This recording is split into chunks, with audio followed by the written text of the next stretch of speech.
মেদিনীপুরের সুপার মার্কেটে আগুন লাগার পর হুঁশ ফিরল পৌরসভার। শপিং মলে চলল প্রশাসনিক অভিযান। কলকাতার বড় বাজারে একটি হোটেলে ভয়াবহ অগ্নিকাণ্ডের পরও হুঁশ ফেরেনি মেদিনীপুর পৌরসভার। অবশেষে শনিবার সকালে একটি সুপার মার্কেটে আগুন লাগার পর হুঁশ ফিরল। তড়িঘড়ি শহরের সমস্ত শপিং মলগুলোতে অভিযান চালালো প্রশাসন। ছিলেন পৌরপ্রধান, কাউন্সিলর সহ পৌরসভার বিদ্যুৎ ও দমকল বিভাগের আধিকারিক ও কর্মীরা। শনিবার সকালে মেদিনীপুর শহরের পঞ্চুরচক এলাকায় থাকা একটি সুপার মার্কেটে আগুন লাগার ঘটনা ঘটে। ওই মার্কেটের বিল্ডিং এ থাকা একটি এসি থেকে আগুন বের হতে দেখেন স্থানীয়রা। ঘটনায় আতঙ্ক ছড়িয়ে পড়ে। ওই সময় মার্কেটের ভেতরে ভিড় ছিল ক্রেতাদের। সুপার মার্কেটের কর্মীরা বিভিন্নভাবে চেষ্টা করেন আগুন নেভাতে, যদিও তা নিয়ন্ত্রণে আনতে পারেননি। খবর পেয়ে দমকলের কর্মীরা এসে সেই আগুন নিয়ন্ত্রণে আনে। পুরো বিল্ডিং এ আরো কোথাও কোনো সমস্যা রয়েছে কিনা তা ঘুরে দেখেন দমকলের কর্মীরা। এদিন ভয়াবহ দুর্ঘটনা না ঘটলেও অগ্নি নির্বাপন ব্যবস্থা কতটা রয়েছে সমস্ত শপিং মলগুলিতে তা নিয়ে উঠছে প্রশ্ন। এরপরই পৌরসভার পৌরপ্রধান সৌমেন খান, অন্যান্য কাউন্সিলর, পৌরসভার বিদ্যুৎ দমকল সহ বিভিন্ন দপ্তরের আধিকারিক এবং কর্মীরা শহরের সমস্ত শপিং মলগুলিতে যান। অগ্নি নির্বাপক ব্যবস্থা কেমন রয়েছে তা খতিয়ে দেখেন। দেখা গিয়েছে শহরের অধিকাংশ শপিং মলগুলিতে ফায়ার লাইসেন্স নেই, অথচ বছরের পর বছর এভাবেই চলছে। শপিং মলগুলির দাবি, বাড়ির মালিকের সঙ্গে তাদের চুক্তি নিয়ে সমস্যার কারণে নো অবজেকশন সার্টিফিকেট না পাওয়ায় ফায়ার লাইসেন্স পাচ্ছেন না। পৌরসভার পক্ষ থেকে জানিয়ে দেওয়া হয়েছে 7 দিনের মধ্যে ফায়ার লাইসেন্স না দেখালে শপিং মল বন্ধ করে দেওয়া হবে। অনেকের অভিযোগ, কোথাও ভয়াবহ অগ্নিকাণ্ড ঘটলে তখনই ঘুম ভাঙে আধিকারিক সহ পৌরসভার। কয়েকদিন পর আবার আগের মতোই ফিরে আসে। ফায়ার লাইসেন্স ছাড়াই কিভাবে চলছে শপিং মলগুলি? পৌরপ্রধান সৌমেন খান বললেন, প্রতিদিন কয়েকশো মানুষ এই শপিং মলগুলিতে আসেন। যাতে কোনো দুর্ঘটনা না ঘটে সে কারণেই আগেভাগে খতিয়ে দেখা হচ্ছে। যে সমস্ত শপিং মলগুলির অগ্নি নির্বাপক লাইসেন্স নেই তাদের 7 দিন সময় দেওয়া হয়েছে, না হলে আইনি পদক্ষেপ নেওয়া হবে।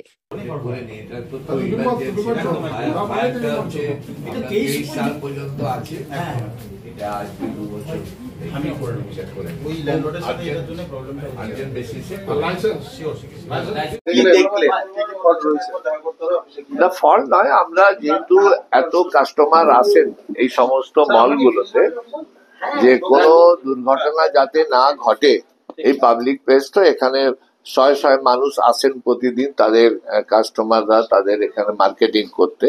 তো আমরা আজকে পৌরসভা থেকে আমাদের ফায়ার অফিসার, যিনি আমাদের পৌরসভার আছে, ইলেকট্রিক্যাল অফিসার আছেন, আমাদের সেক্টর ইন্সপেক্টর আছেন, লাইসেন্স দপ্তরের অফিসাররা আছেন, আমাদের সিআইসি কে নিয়ে আমরা এসে ওনাদের কাছে দেখতে এলাম যে আপনাদের এখানে যে সমস্তগুলো যেন ঠিক মেনটেন হয়। তো সেগুলো যেগুলো নেই সেগুলো যাতে করে নিতে বললাম। বিশেষ করে জোর দেওয়া হয়েছে ফায়ার সেফটিটা, সেই ফায়ার সেফটিটা যাতে না কোনো গাফিলতি থাকে, কেন বহু মানুষের যাতায়াত এখানে, তাদের মানুষের জীবন অনেক মূল্যবান। আমরা সেই জন্য ওনাদের কাছে এসেছিলাম, ওনাদেরকে বললাম যদি যেগুলো না থাকে সেগুলো ইমিডিয়েট করিয়ে নিন। ফায়ার সেফটি সার্টিফিকেট আপনি কি পেলেন? ফায়ার সেফটি আছে, কিন্তু ওটা হচ্ছে রিনিউটা করা নেই। কতদিন সেটা 23 সাল পর্যন্ত আছে, তারপর নেই তো না, সেটা ওনারা করে নিচ্ছে যত তাড়াতাড়ি। সময়সীমা দেওয়া আমরা দিয়েছি 7 দিনের মধ্যে এটা করে নিতে। না করলে কি ব্যবস্থা নেবে? সেটা আগে তো করো, না হলে তখন আছি, আগে করে নিতে বলবো এটা আমরা। আপনাদের লাস্ট কোন সালে ফায়ার লাইসেন্স রিনিউয়াল হয়েছে? 2024 হবে। অ্যাকচুয়ালি কি হয়েছে দেখুন, এখানে তো আমরা সবাই কর্মরত, ঠিক আছে, আপনাদের মতো আমরাও। তো আমাদের একটা ল্যান্ডলর্ডের সাথে রিসেন্ট প্রবলেম চলছে, যেটা মেন ফ্যাক্ট। তো পার্কিং নিয়ে একটা ইস্যু চলছে, ওনার কিছু এগ্রিমেন্ট নিয়ে সমস্যা আছে, ঠিক আছে না? তো উনি যদি না এনওসি দেন, তো সেক্ষেত্রে আমরা রিনিউয়াল করতে পারি না ফায়ারে। তো আমরা অনেকবার ওনাকে বলেছি, এমনকি পাম্প হাউসটাও ওনাদের ওখানে আছে, মানে বাইরে আপনারা চাইলে দেখতে পারেন। তো উনি যেহেতু আমাদেরকে ওই এনওসি সার্টিফিকেটটা দিচ্ছেন না, তো আমরা এনওসিটা না পাওয়ার জন্য আমরা এটা রিনিউয়ালও করতে পারছি না। আপনার কাছে এই মুহূর্তে বৈধ ফায়ার সেফটি সার্টিফিকেট আছে কি নেই? হ্যাঁ ছিল, আমি স্যারকে দেখিয়েছি। আমি বলছি বৈধ ফায়ার সেফটি সার্টিফিকেট আছে, সেটা তো স্যারই আপনাদের বলে দিলেন। যেহেতু আমি ওটা এনওসি পাইনি বলে রিনিউয়াল করতে পারিনি, তো সেটা পসিবল হয়নি। না, কিন্তু ফায়ার আমার ওকে আছে, সার্টিফিকেট নেই। কিন্তু লাইসেন্স তো আপনার নেই। লাইসেন্স রিনিউয়াল আমি করতে পারিনি তো, কারণ আমি পারিনি, আমাকে এনওসিটা দেয়নি ফ্রম ল্যান্ডলর্ড। আপনার মনে হয় না যে এত মানুষ এখানে প্রতিদিন? ডেফিনেটলি, আমি নিজে 12 ঘন্টা ডিউটি করি। তো আপনি বাচ্চাদেরকে যেটা বলছেন না, আমি নিজে এখানে ডিউটি করি 12 ঘন্টা। তো আমার সাথে আরো 40 জন স্টাফ করে, এটা আমার জিম্মেদারি, আমার দায়িত্ব। কিন্তু আপনার শুধু এ নয় তো, আপনার এত কাস্টমার প্রতিদিন আসে। একদম আমার 1200-1300 কাস্টমার আছে, আমার ফায়ার পুরো ওকে আছে। মানে অফিসিয়ালি যদি আপনি বলেন, আমার কাছে সার্টিফিকেটটা হয়তো এই মুহূর্তে আমি দেখাতে পারছি না মানে রিনিউয়ালে, কিন্তু আমার কাছে ফায়ার পুরো ওকে আছে। ফায়ার সেফটির যা যা প্রয়োজন ওনারা ঘুরেছেন, পুরো স্টোর একদম গ্রাউন্ড ফ্লোর থেকে 3rd ফ্লোর পর্যন্ত প্রত্যেকটা জায়গা ওনারা দেখেছেন এবং প্রত্যেকটা জিনিস ঠিক আছে। শুধুমাত্র আমি ওনাকে রিনিউয়ালটা যেহেতু করতে পারিনি, আমি ওনাকে সাবমিট করতে পারিনি, দেখাতে পারিনি, তার কারণ কি আমাকে ল্যান্ডলর্ড দেয়নি, তো আমি আটকে রয়েছি ওখানে। ফায়ার সেফটি লাস্ট যে রিনিউ করা আছে সার্টিফিকেট একটু দেখবো। আপনার নামটা? আমি দীপঙ্কর চক্রবর্তী, কি দায়িত্বে আছেন? আমি ডিপার্টমেন্ট ম্যানেজার। ভারত সরকারের এনসিভিটি ও পশ্চিমবঙ্গ সরকারের WBSCVT অ্যান্ড DIT অনুমোদিত 10 গ্রাম অনুরণ প্রাইভেট ITI। আপনি কি কারিগরি শিক্ষায় বিশেষ প্রশিক্ষণ নিতে চান? কারিগরি শিক্ষার একমাত্র বিশ্বস্ত প্রতিষ্ঠান 10 গ্রাম অনুরণ প্রাইভেট ITI, 10 গ্রাম, সবং, পশ্চিম মেদিনীপুর।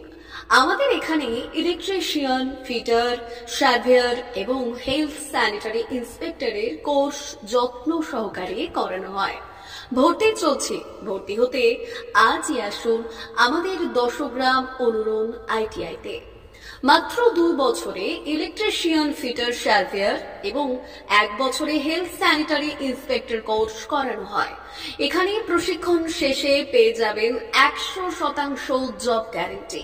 আমাদের ITI এর বিশেষত্বগুলি হলো স্বল্প ভর্তি ফিস, উন্নত প্রযুক্তিযুক্ত ল্যাব ও অভিজ্ঞ অধ্যাপক মণ্ডলী দ্বারা থিওরি ও প্র্যাকটিক্যাল ক্লাসের সুবিধে, প্রশিক্ষণের জন্য বিশেষ ল্যাব ও ওয়ার্কশপ, ST, SC, OBC এবং সংখ্যালঘু ছাত্রছাত্রীদের জন্য পশ্চিমবঙ্গ সরকারের স্কলারশিপের ব্যবস্থা। সার্ভেয়ার কোর্সের সাথে অটোকেট করানো হয়। অত্যাধুনিক শীততাপ নিয়ন্ত্রিত কম্পিউটার ল্যাব ও প্রজেক্টরের মাধ্যমে ক্লাসের সুবিধে। তবে আর দেরি কেন? আজই ভর্তি হতে চলে আসুন 10 গ্রাম অনুরণ প্রাইভেট ITI-তে। আমাদের ঠিকানা 10 গ্রাম, সবং, পশ্চিম মেদিনীপুর। যোগাযোগ নম্বর 9547221516 অথবা 9832728877।